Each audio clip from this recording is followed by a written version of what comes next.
Protests welcomed Janet Lim Napoles outside the Senate today, where she was called to appear as part of the ongoing investigation into the 10 billion pork barrel scam she allegedly masterminded. Rallies gathered near the Senate office around 9 a.m., carrying placards and streamers calling for the abolition of the pork barrel system. They tried to march towards the Senate, but were blocked by police nearby. Other groups staged a rally outside the Senate's main gate and were also prevented from entering the premises. May Paner, popularly known as Wanna Change, arrived in a wheelchair as Janet Lim Napoles, clad in orange and wearing a bulletproof vest. Guys, ang presyon ko, tumataas ha. Pinagdag na marami akong house. Di ba dalawa lang ang house ko? Lower at saka upper lang. Dalawa lang talaga. Ano po? Ano pa mga tanong mo sasagutin ko? Andito ako para sagutin ang tanong ng taong bayan. Sinasabi nila, i-invoke ang aking ano. Ano ba yun? Anong right yun? Three convoys, one carrying Napoles, arrived around 9:30 a.m.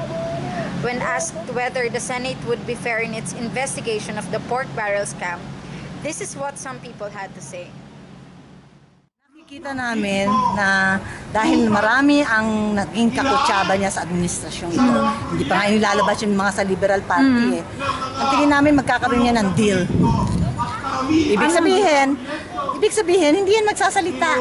Hindi yan maglalabas ng ebidensya ng basta-basta. Hindi magsasabi kung sino ang mga pinayaman niya at binigyan niya ng kickback ng mga senador. Palagay ko hindi masyado magiging patas. Hindi. Bakit? Alam mo, actually, our government, hindi naman si Pinoy ang nagpapatakbo si Pinoy taga-salita lang. Sa totoo lang, my friends in Malacanang even told me, dati ako kasi dyan way back 1990s. Very elite masyado ang Malacanang. Hindi talaga pangmasa. Hindi ko masagot kasi marami silang pinapanigan Pinapanigan na ano, sir?